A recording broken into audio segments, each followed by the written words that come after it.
ज्ञानानन्दमयं देवं निर्मलस्फटिकाकृतिम् आधारं सर्वविद्यानां हयग्रीवम् उपास्महे। दर्शनेषु वैशेषिकदर्शनं न्यायदर्शनापेक्षया प्राचीनम्। न्यायदर्शनं वैशेषिकदर्शनञ्च तर्कशास्त्रम् इति कथ्यते। न्यायशास्त्रस्य प्रवर्तकः गौतमः। तेन न्यायदर्शनम् इति सूत्रग्रन्थः लिखितः। तदपेक्षया पूर्वं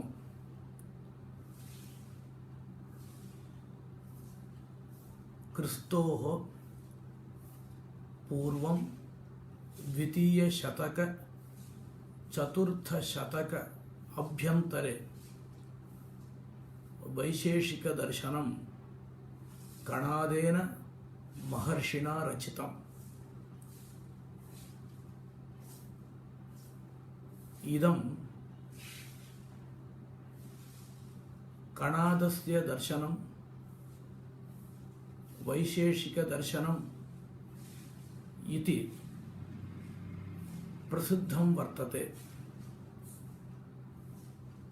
अत्र 10 अध्यायाः सन्ति। सूत्ररूपः ग्रन्थः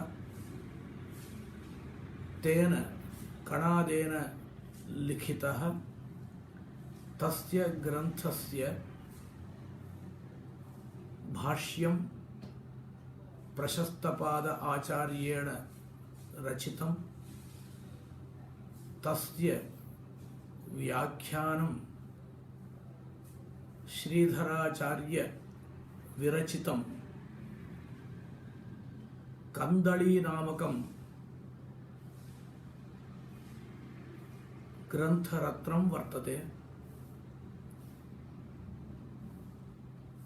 आचार्यः इति प्रसिद्धः उदयनाचार्यः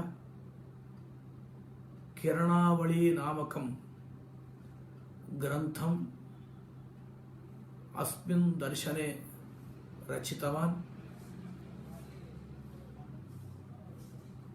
एवं शिवादित्यमिश्रैः विरचितं सप्तपदार्थी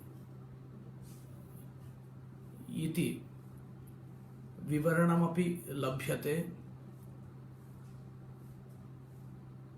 इदानीन्तनकाले वैशेषिकसूत्राणाम् उपस्कारः इति किञ्चित् व्याख्यानं शङ्करमिश्रैः विरचितं प्रसिद्धं वर्तते।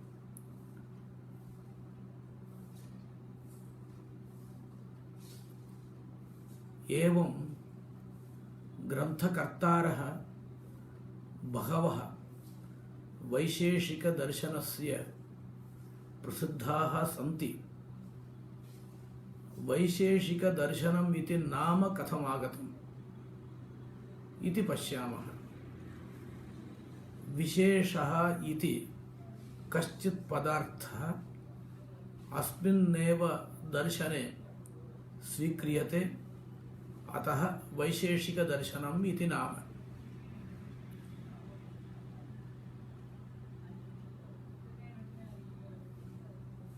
कणादः इति ग्रंथकर्तुः नाम इत्युक्तम्। वीथ्यां ये धान्यकणाः वर्तन्ते तान् धान्यकणान् अत्ति भुङ्क्ते इति तस्य कणादः इति नाम इति वदन्ति।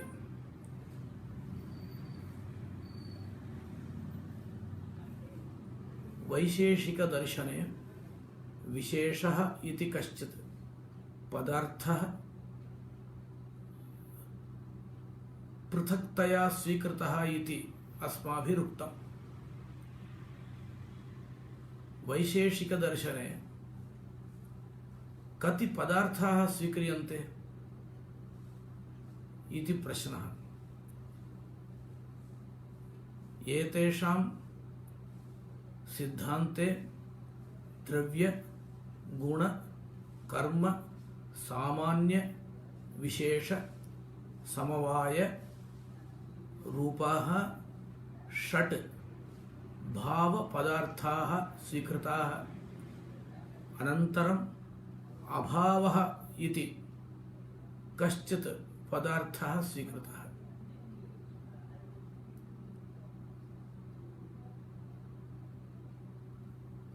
एतेषां पदार्थानां विषये ईषत् विवरणं कुर्मः।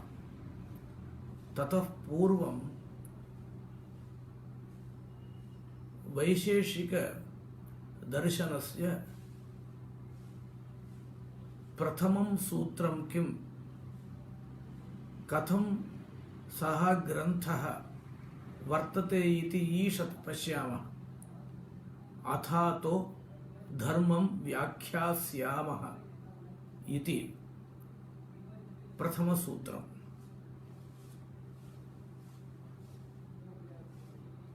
धर्मव्याख्यानार्थम् इदं दर्शनम् आगतम् इति वदति आचार्यः।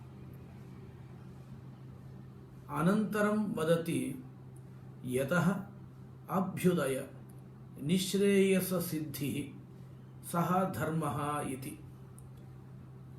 अभ्युदयो नाम पुण्यविशेषः, निःश्रेयसं नाम मोक्षः। यागादि करणेन अभ्युदयः मोक्षश्च भवति। अतः यागादिः धर्मः। परन्तु यागादिना यत् पुण्यं भवति तत् धर्मः इत्येव विवरणं क्रियते। वैशेषिकदर्शने ईश्वरः स्वीकृतः। तद्वचनात् आम्नायस्य प्रामाण्यम् इति सूत्रम् अत्र वर्तते। वेदस्य प्रमाणत्वम् ईश्वरेण आप्ततमेन उक्तत्वात् इति आचार्यः कणादः वदति।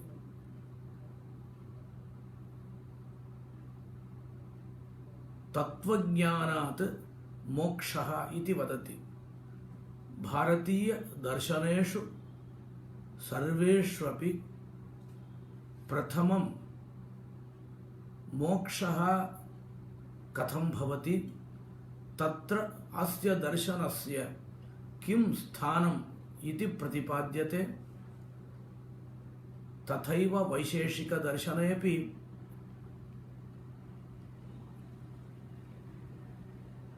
ये पदार्थाः सन्ति तेषां पदार्थानां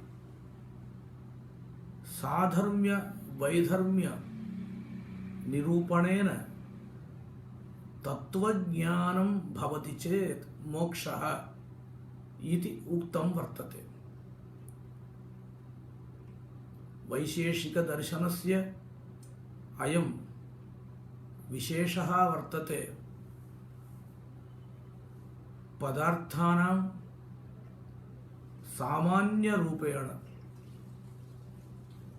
विशेषरूपेण ज्ञानम् अस्माकम् अपेक्षितम् इति अत्रैव दर्शने बहुकालात् पूर्वम् उक्तं वर्तते।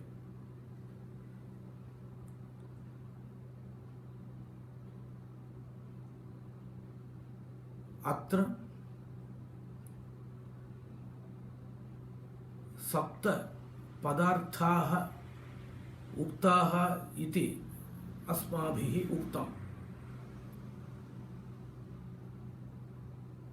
द्रव्यं, गुणः, कर्म, सामान्यं, विशेषः, समवायः, अभावः इति सप्तपदार्थाः।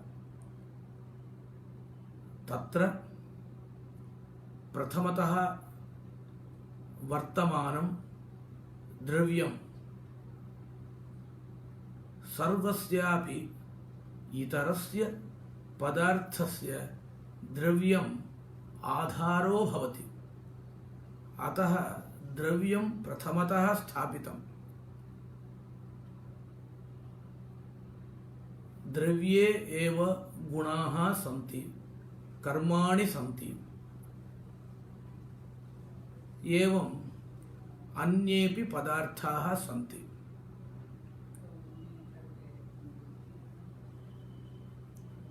प्रथमतः द्रव्याणि कति इति पश्यामः।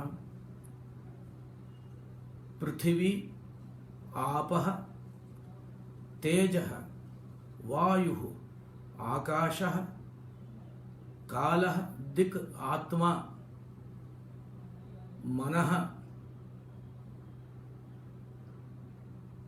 च द्रव्याणि इति सूत्रकारः स्पष्टं 9 द्रव्याणि वदति। तत्र पृथिवी नाम यत्र गन्धः वर्तते तद् वस्तु। आपो नाम जलं। तेजः प्रसिद्धं, वायुः अपि प्रसिद्धः, आकाशः अवकाशं यः ददाति सर्वत्र व्यापको भवति सः। एतेषां पञ्चानां द्रव्याणां भूत शब्देन व्यवहारः पञ्चभूतानि इति उच्यते। अनन्तरं कालः वर्तते, आसीत्, भविष्यति इति प्रयोगस्य विषयः भवति। तथैव दिक् पदार्थः, दिशा इति लोके प्रसिद्धः द्रव्य विशेषः। आत्मा प्रसिद्धः, जीवात्मा, परमात्मा इति। मनः अपि प्रसिद्धम्। एवमेव एतैः गुणाः बहवः स्वीक्रियन्ते। रूप, रस, गंध, स्पर्शाः संख्याः परिमाणानि पृथक्त्वं संयोग विभागौ परत्वापरत्वे बुद्धयः सुखदुःखे इच्छा द्वेषौ प्रयत्नाश्च गुणाः इति सूत्रे 17 गुणाः उक्ताः। तत्र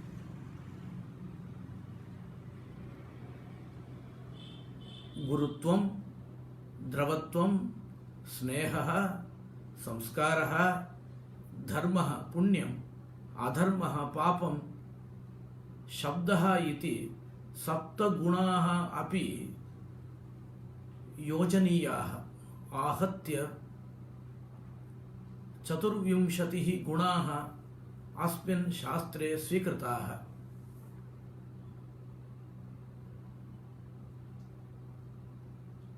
कर्म नाम क्रिया।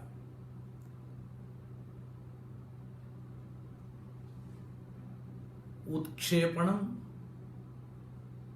अवक्षेपणम्, आकुञ्चनम्, प्रसारणम्, गमनम् इति 5 क्रियाः अत्र स्वीकृताः।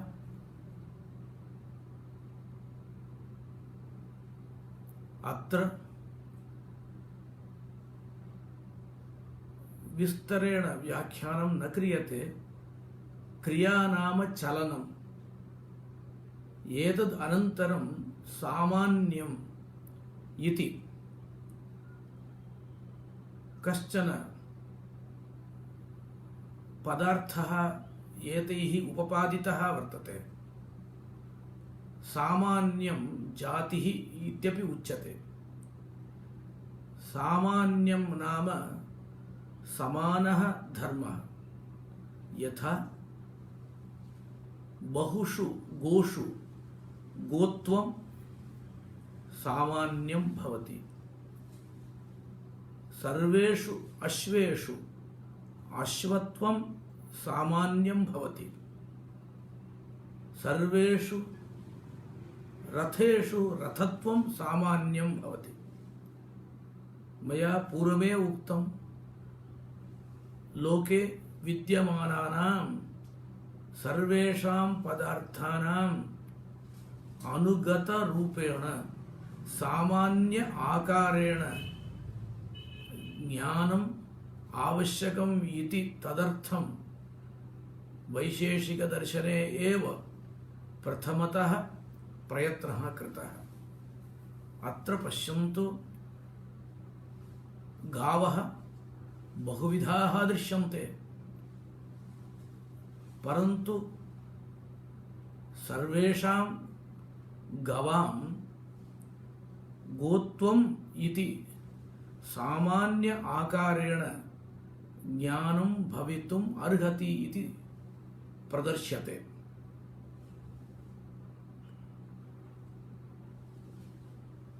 इदं सामान्यं द्रव्ये गुणे कर्मणि इति पूर्वोक्तेषु त्रिषु पदार्थेषु वर्तते। अन्यदपि अत्र स्वारस्यं वर्तते। सामान्यं नाम जातिः इत्युक्तं किल। सा जातिः परापरभाव आपन्ना इति एतैः निरूप्यते। कः अर्थः? या जातिः अधिकस्थलेषु वर्तते सा परजातिः। या जातिः न्यूनदेशेषु वर्तते सा अपरजातिः। पश्यामः, द्रव्यत्वम् इति जातिः। सा जातिः 9 द्रव्येषु वर्तते। पृथिवीत्वम् इति जातिः। सा जातिः 9 द्रव्येषु अन्यतमः पृथिवी इति कश्चित् द्रव्यविशेषः तत्रैव अस्ति। अतः पृथिवीत्वं न्यूनदेशे वर्तते, पृथिव्यामेव वर्तते। द्रव्यत्वं तु पृथिव्यां वर्तते, जले वर्तते, अन्यत्रापि वर्तते। अतः द्रव्यत्वं परजातिः, पृथिवीत्वम् अपरजातिः इति व्यवस्था कृता। एवमेव बहु तत्र विस्तरः वर्तते। तत्र अन्योपि विशेषः जातिविषये। सत्ता इति काचित् जातिः एतैः स्वीक्रियते। सदिति द्रव्यगुणकर्मसु सा सत्ता इति वैशेषिकसूत्रम्। पश्यन्तु, द्रव्यं गुणं कर्म च निर्दिश्य लोकः व्यवहरति। द्रव्यं सत्, गुणः सन्, कर्म सत् इति। अनेन व्यवहारेण सत् ता इति कश्चन धर्मः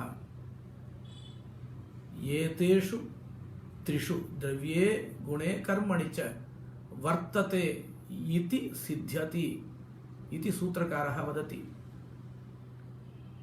तस्याः जातेः सत्ता इति नाम। इयं सत्ता जातिः अन्येषु दर्शनेषु न स्वीकृता। अयं विशेषः वैशेषिकदर्शनस्य।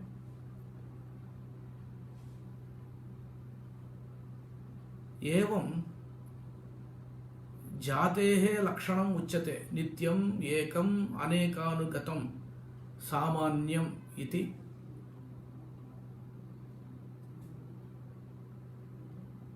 प्राचीन ग्रन्थे तु अन्यथापि उक्तमस्ति। अस्माभिः अत्र अवगन्तव्यः विषयः अयमेव, जातिर्नाम सामान्यम् इति शब्देन व्यपदिश्यमानं किञ्चित् वस्तु। इदञ्च सामान्यं बहुषु वस्तुषु वर्तमानं।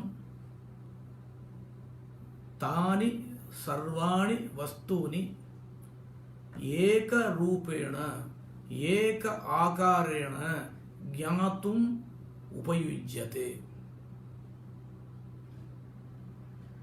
तत्र सत्ता जातिः द्रव्ये गुणे कर्मणि च वर्तते इति सा जातिः सर्वस्मात् परा जातिः। द्रव्यत्वं द्रव्ये एव वर्तते, कर्मत्वं कर्मण्येव वर्तते। सत्ता तु त्रिष्वपि वर्तते इति कृत्वा सत्ता अधिकदेशे वर्तते इति सत्ता परा जातिः इत्युच्यते।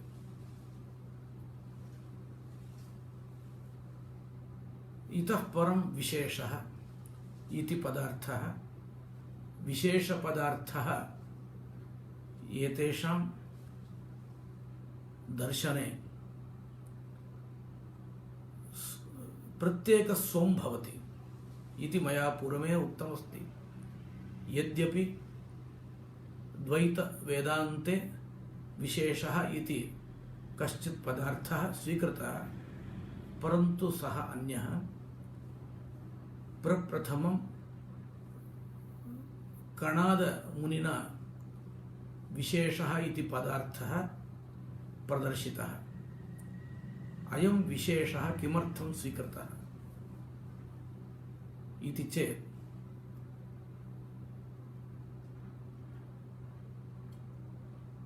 तत्र पश्यन्तु,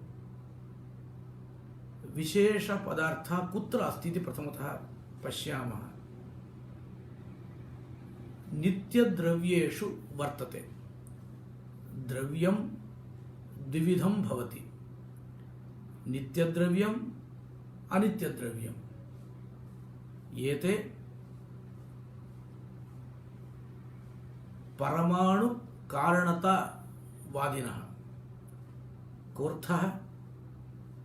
द्वाभ्यां परमाणुभ्याम् एकं द्यणुकं जायते, त्रिभिः द्यणुकैः एकं त्र्यणुकं जायते, चतुर्भिः त्र्यणुकैः एकं चतुरणुकं जायते, एवं पंचाणुकम् इति रीत्या वस्तु सृष्टिम् एते वदन्ति। तत्र द्यणुकं, त्र्यणुकं, चतुरणुकं, पंचाणुकम् इत्यादिकं सर्वं नश्यति।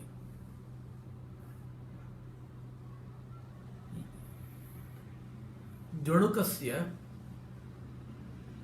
परमाणुद्वयम् अवयवः भवति। तयोः अवयवयोः यदि संयोगः नष्टो भवति तदा परमाणुद्वये विद्यमानं द्व्यणुकं नश्यति। पश्यन्तु, बहुभिः तन्तुभिः एकः पटः निर्मितः भवति। तन्तूनां संयोगः, परस्परं सम्बन्धः, सः यदि नष्टो भवति तदा तत्र विद्यमानः पटोपि नष्टो भवति।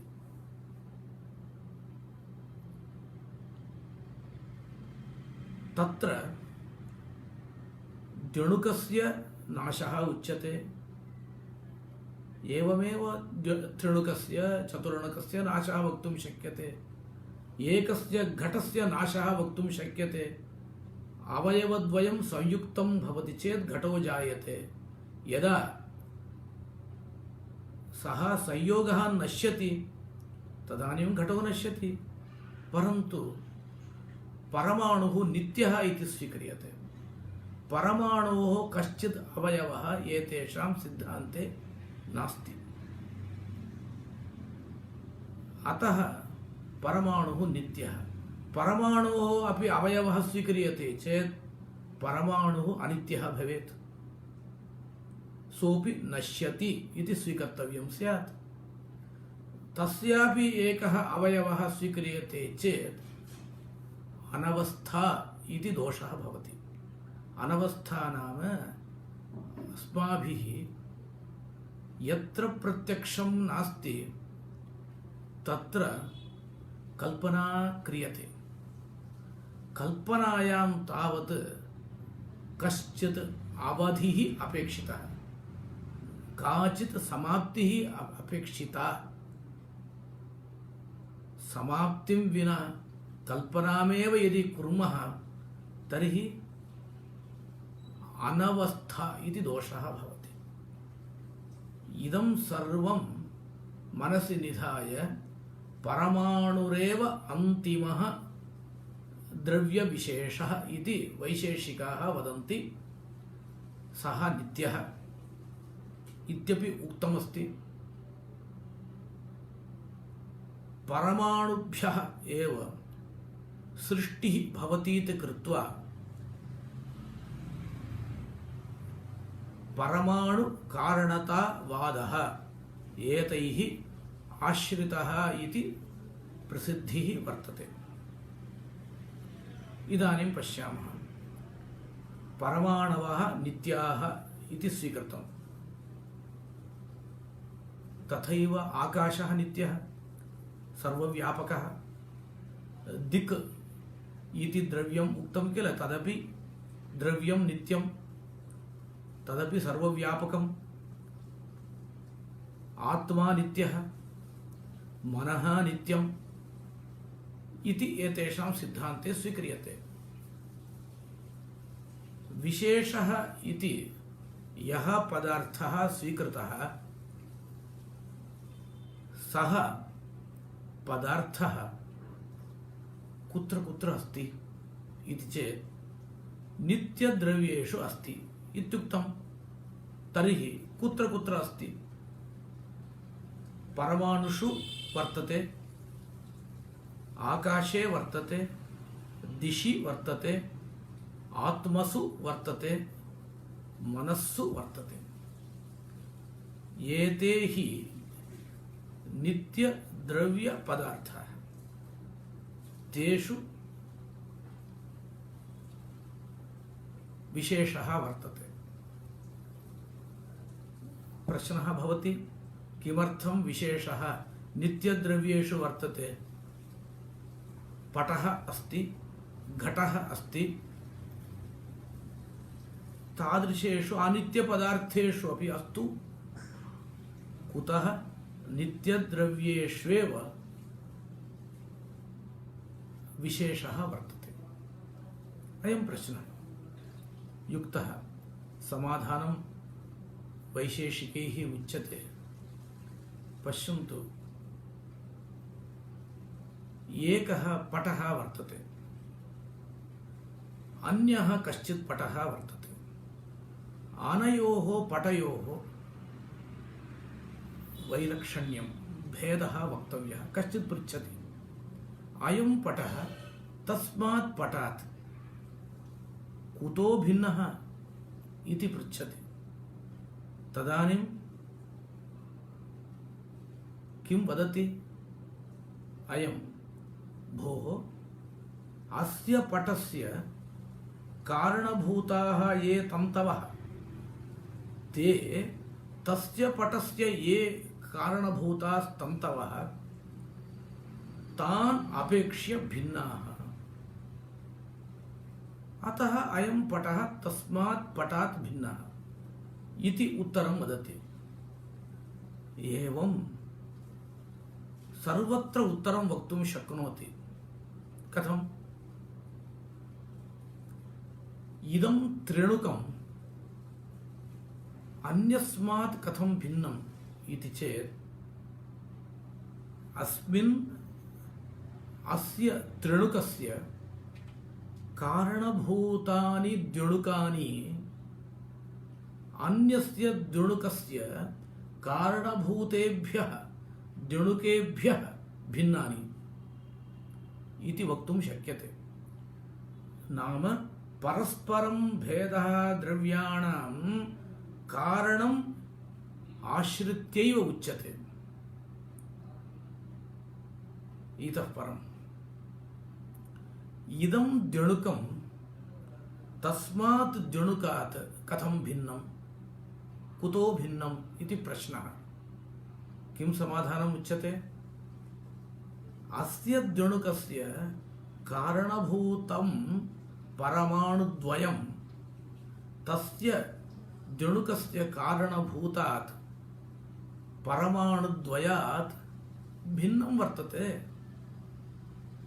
एवञ्च भिन्नेन कारणेन उत्पन्नं भिन्नमेव भवति इति समाधानं वक्तुं शक्यते।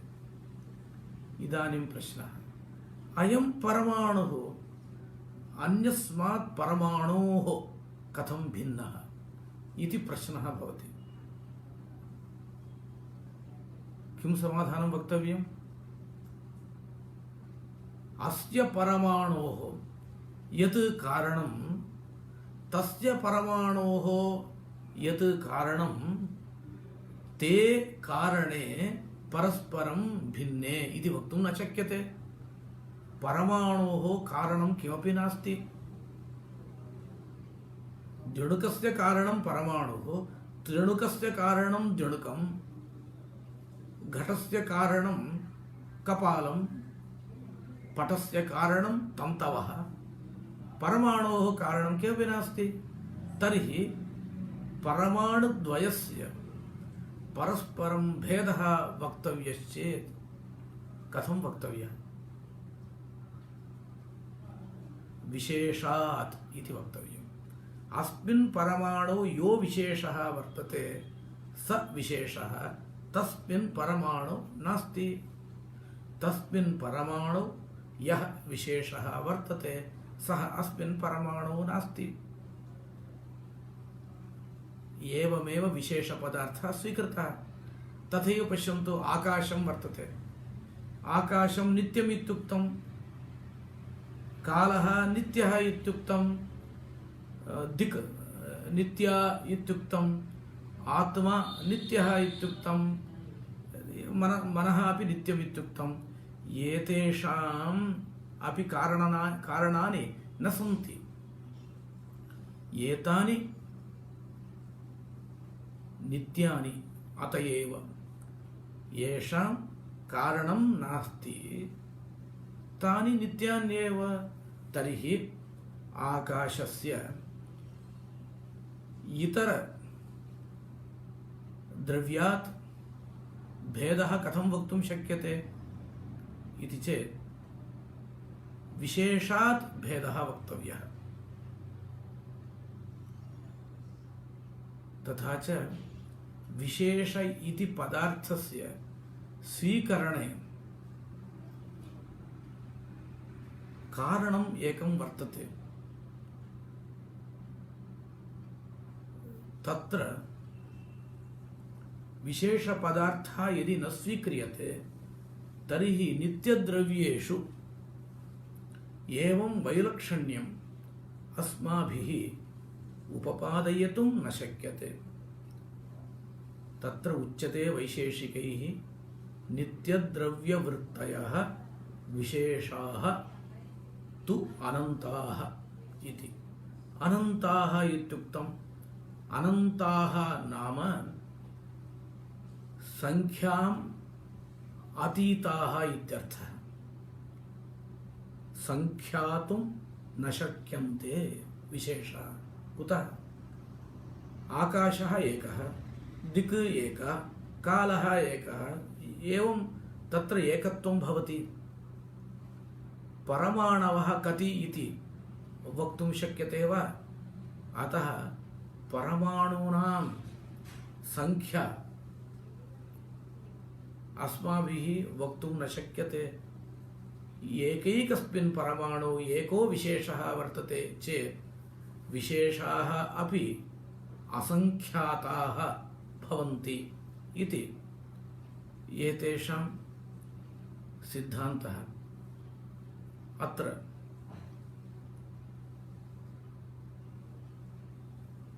कश्चन विशेषः, विशेषाः इति पदार्थाः स्वीकृताः।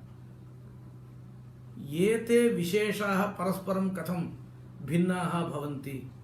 कथं वयं जानीमः एते पदार्थाः परस्परं भिन्नाः इति प्रश्नः। तत्र पश्यन्तु, एकस्मिन् परमाणु कश्चन विशेषः वर्तते, अन्यस्मिन् परमाणु अपरः विशेषः वर्तते। इमौ विशेषौ परस्परं भिन्नौ इति कथं जानीमः इति प्रश्नः। तत्रोच्यते विशेषः विशेषान्तरात् भिन्नः भवति विशेषादेव। अन्यः कश्चन धर्मः तत्र नापेक्षितः। अयमेव विशेषस्य विशेषः। विशेषः स्वतो व्यावृत्तः इति उच्यते। अन्ये पदार्थाः पृथक्कृत्य ज्ञातव्याश्चेत् तत्र हेतुज्ञानम् अपेक्षितम्। कश्चन हेतुरपेक्षितः। विशेषाणाम् इतर भिन्नतया ज्ञाने किमपि नापेक्षितम्। अयमेव विशेषस्य विशेषः स्वभावः इति। अयं विशेषपदार्थः वैशेषिकैरेव स्वीकृतः इत्यतः एव अस्य दर्शनस्य वैशेषिकदर्शनम् इति नाम। इतः परं समवायः इति पदार्थं पश्यामः। इह इदम् इति यतः कार्यकारणयोः समवायः इति सूत्रं वर्तते। पश्यन्तु,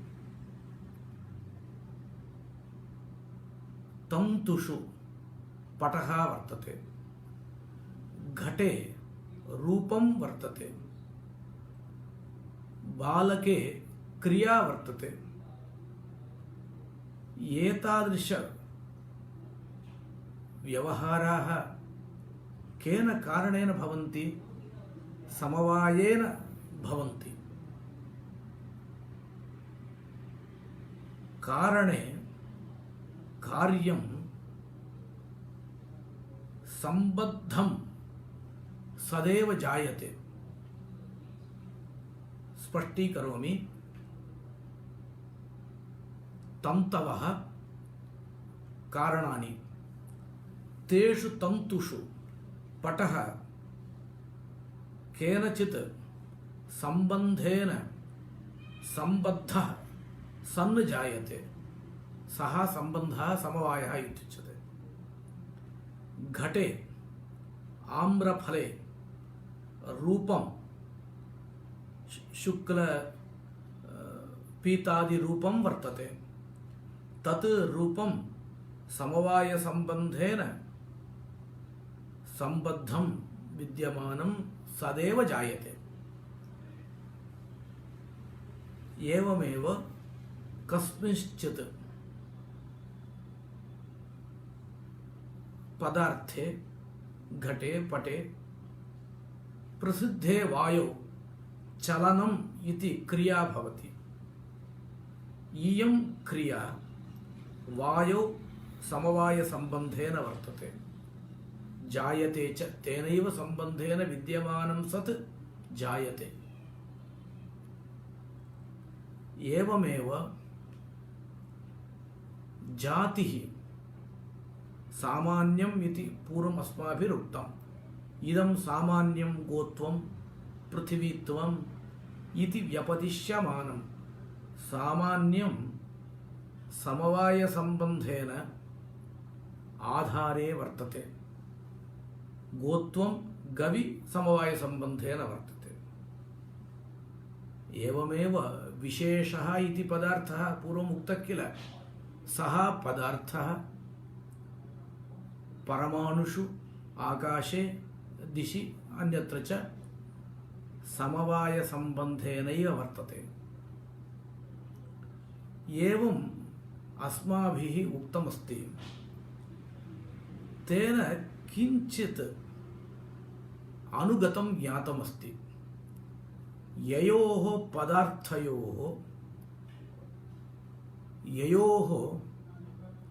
पदार्थयोः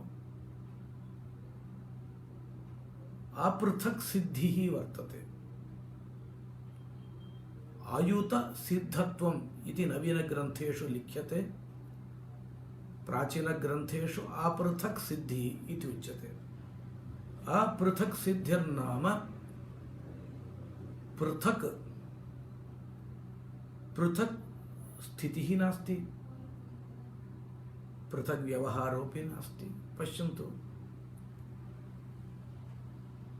पटः तन्तुषु वर्तते।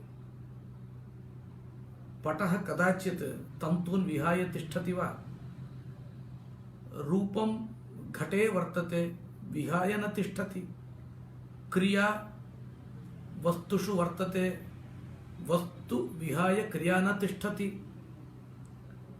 जातिः व्यक्तिं विना न तिष्ठति। जातेः आधारस्य एतेषां सिद्धान्ते व्यक्तिः इति नाम। जातिः व्यक्तिं विना न तिष्ठति। तथैव विशेषः स्वस्य आधारभूतं नित्यद्रव्यं विना न तिष्ठति। अयमेव अपृथक् भावः, अपृथक् सिद्धिः, अयुत सिद्धिः इति उच्यते। वैशेषिकास्तु इमाम् अपृथक् सिद्धिम् आश्रित्य कश्चन सम्बन्धः अस्तीति वदन्ति। स समवायः, स सम्बन्धः समवायः भवति। तं समवायं प्राचीनाः वैशेषिकाः नित्यः इति ब्रुवन्ति। नवीनाः केचन अनित्यः समवायः इति वदन्ति। परन्तु प्राचीन वैशेषिकमते समवायः नित्यः एकश्च। अत्र समवाय विषये महान् विवादः वर्तते। अवश्यं ज्ञातव्यः अयं पदार्थः। एतादृश समवायः वैशेषिकैरेव स्वीकृतः। न्यायदर्शने अभ्युपगतश्च पश्चात्तनकाले। न्यायदर्शनं वैशेषिकदर्शनं च यद्यपि पृथक् दर्शनं, तथापि एकदर्शनत्वेन अनन्तरकाले सर्वैरपि व्यवह्रियते। अयं विषयः न्यायभाष्ये एव उल्लिखितः। पश्यन्तु, अयं समवायः वैशेषिकैः स्वीकृतः इत्युक्तम्। भाट्टमीमांसकैः समवायः खण्डितः। अपृथक् सिद्धिः इति पदं विविच्य तैः विवृत्य खण्डनं कृतमस्ति। प्राभाकरमीमांसकाः समवायपदार्थं स्वीकुर्वन्ति, परन्तु तैः अङ्गीक्रियमाणः समवायः एतादृशः नास्ति, पदमेव समानम् अस्ति। अन्ये दार्शनिकाः वेदान्तिनः समवायं खण्डयन्ति। ब्रह्मसूत्रेषु समवायस्य विस्तृतं खण्डनं वर्तते। एवम् अन्ये दार्शनिकाः समवायं न स्वीकुर्वन्ति।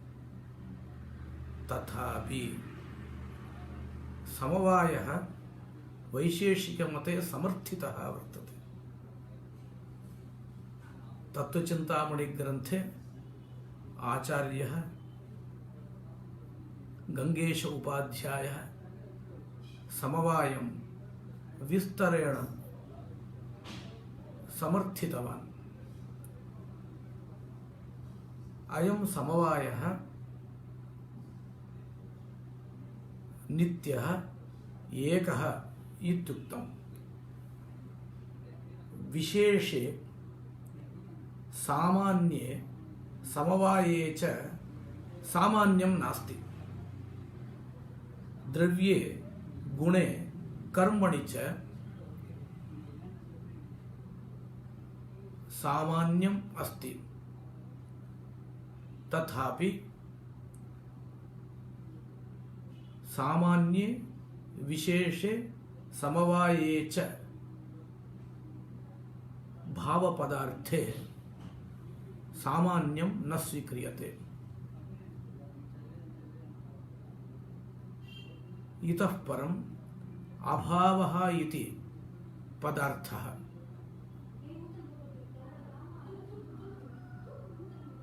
अभावः नास्ति इति प्रतीतिसिद्धः कश्चन पदार्थः न इत्यपि प्रतीतिर्भवति। किञ्चित् वदामः, अयम् अभावः चतुर्धा विभक्तः। प्रागभावः, प्रध्वंसाभावः, अत्यन्ताभावः, अन्योन्याभावः इति। पश्यन्तु, कश्चन घटः उत्पत्स्यते, ततः पूर्वं तस्य कारणे दृष्टे जनः वदति अत्र घटः भविष्यति इति। अत्र घटः भविष्यति इति व्यवहारेण सिद्धः प्रागभावः। घटः अस्ति, किञ्चित् कालम् अस्ति, अनन्तरं नष्टः। घटोध्वस्तः इति व्यवहारेण घटस्य प्रध्वंसाभावः सिद्धो भवति। अत्यन्ताभावस्तु भूतले घटः नास्ति इति अनुभवेन सिद्ध्यति। नास्ति इति शब्देन यः अभावः उल्लिख्यते सः अभावः अत्यन्ताभावः। अन्योन्याभावो नाम भेदः। घटः पटो न।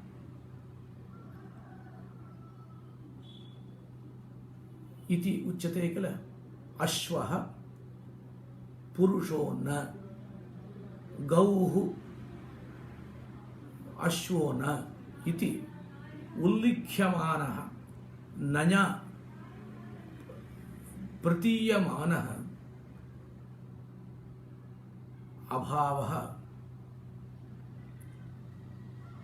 भेदः अन्योन्याभावः इति। एवं अभावः चतुर्विधः उक्तः अस्ति। वैशेषिकमतं विस्तृतम् अस्ति, तथापि मुख्यः कश्चन अंशः वैशेषिकमतस्य वक्तव्यः।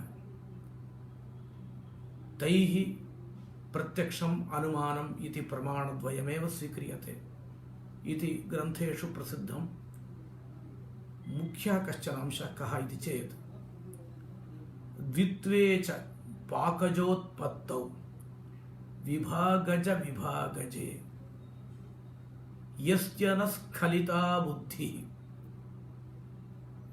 तं वै वैशेषिकं विदुः इति कश्चन प्राचीनश्लोकः। वैशेषिको नाम कः? वैशेषिको नाम कः इति चेत् तत्र यस्य एते धर्माः सन्ति सः एव वैशेषिकः। द्वित्वे च पाकोत्पत्तौ विभागज विभागजे इत्यस्ति।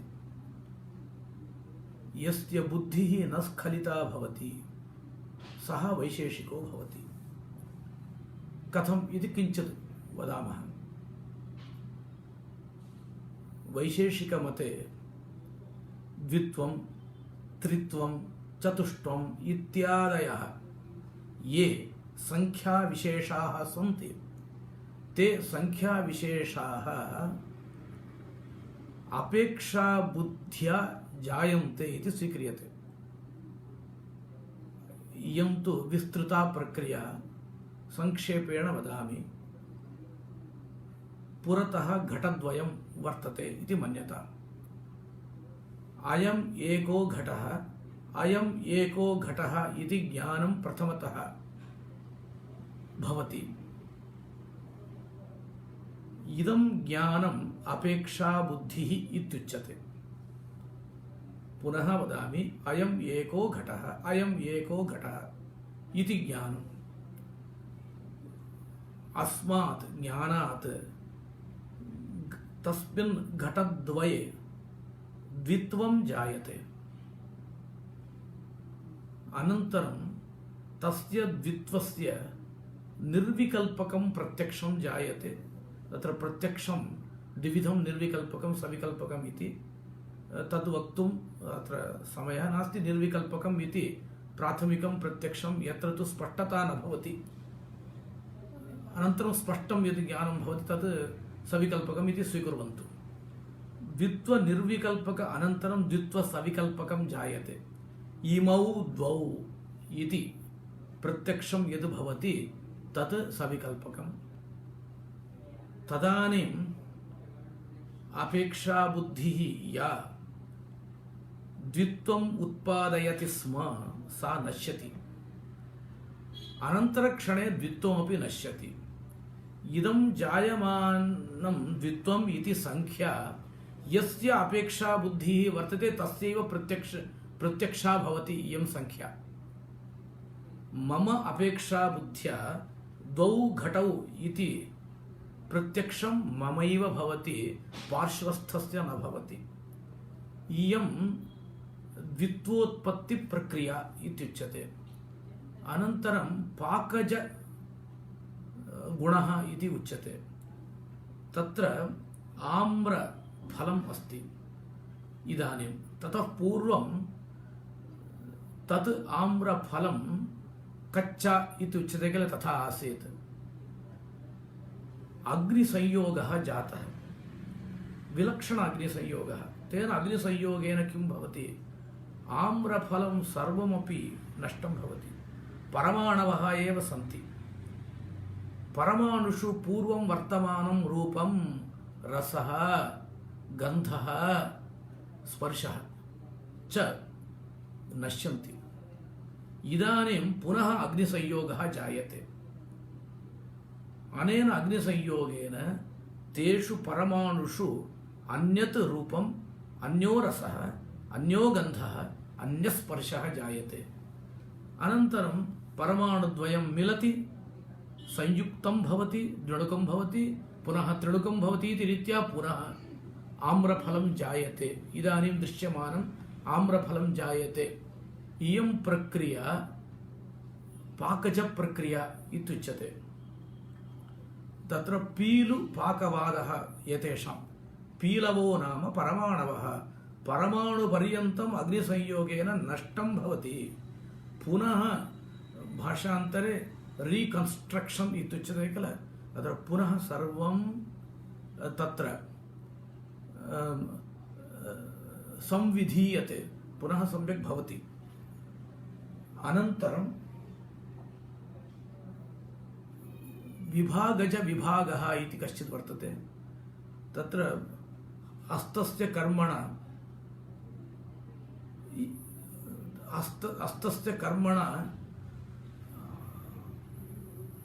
हस्तान्तरस्य यथा संयोगः भवति तथा विभागोऽपि भवति। तत्र हस्तकर्मणा विभागः भवति, अनन्तरं कारणाकारणविभागः इति एकः विभागः, कार्याकार्यविभागः इति अपरः विभागः। तद्विषये वक्तुं तत्र समयः नास्ति। अत्र विभागज विभागः इति तद्विषये तत्र ग्रन्थेषु ये इच्छुकाः तैः इदं द्रष्टव्यमस्ति। वैशेषिकदर्शनं तावत् तत्र महान् समुद्रः, सर्वेपि शास्त्रग्रन्थाः समुद्रवदेव भवन्ति। यावत् अस्माभिः ज्ञातुं शक्यते तावत् अस्माभिः ज्ञायते, तदर्थं प्रयत्नमपि क्रियते। तत्र एतावत्पर्यन्तं समयः जातः इति कृत्वा वैशेषिकदर्शनस्य काञ्चन भूमिकाम् अहं तत्र उक्तवान्। विस्तरेण अवगन्तव्यः अयं शास्त्रविशेषः गुरूणां सविधे अवगन्तुं शक्यते इति अहं सर्वान् प्रणम्य विरमामि।